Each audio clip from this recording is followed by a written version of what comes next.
संगति का असर। एक प्रेरणादायक कहानी। एक बार हीरागढ़ नाम का एक राज्य था। वहां के राजा का नाम वीर प्रताप सिंह था। वह बहुत दयालु राजा था। एक बार राजा शिकार खेलने के लिए जंगल में गया। वहां उसे बहुत परिश्रम के पश्चात भी कोई शिकार नहीं मिला। राजा शिकार की खोज में बहुत आगे निकल गया और अपने सैनिकों से बिछड़ गया। अब राजा जंगल में अकेले ही रास्ते की खोज कर रहा था।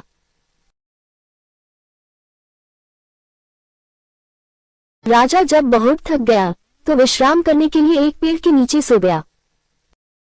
तभी पेड़ पर बैठा एक तोता चिल्लाने लगा कि एक यात्री यहाँ बैठा है, इसे जल्दी से लूट लो। इतना सुनते ही राजा वहां से भाग निकला। राजा जान गया कि यहाँ जरूर आसपास डाकू होंगे, तभी तोता लूटने की बात कर रहा है।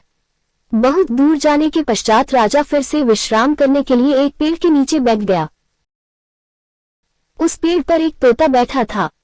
वह बहुत विनम्र भरे लहजे में बोला, श्रीमान, पास ही में हमारे संत जी का आश्रम है। अगर आप चाहे तो वहां चलकर आराम कर सकते हैं। आप आइए और वहां जलपान कर विश्राम करें। तोते की बात सुनकर राजा बहुत विस्मित हुआ।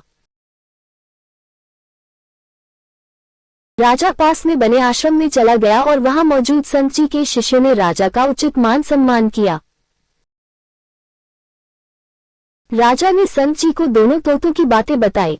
राजा संत जी से पूछने लगा कि महाराज, तोते तो दोनों एक ही प्रजाति के थे, फिर दोनों की वाणी और शब्दों में इतना अंतर क्यों था? संत जी कहने लगे कि राजन, इसमें तोते का कोई दोष नहीं है। एक तोता डाकुओं की संगति में रहता है, इसलिए वह मारने और लूटने की बातें करता है। दूसरा तोता साधु संतों की संगति में रहता है, इसलिए इतनी विनम्रता से बातें करता है। इसलिए तो कहते हैं, जैसी हमारी संगत होती है वैसी ही हमारी रंगत हो जाती है।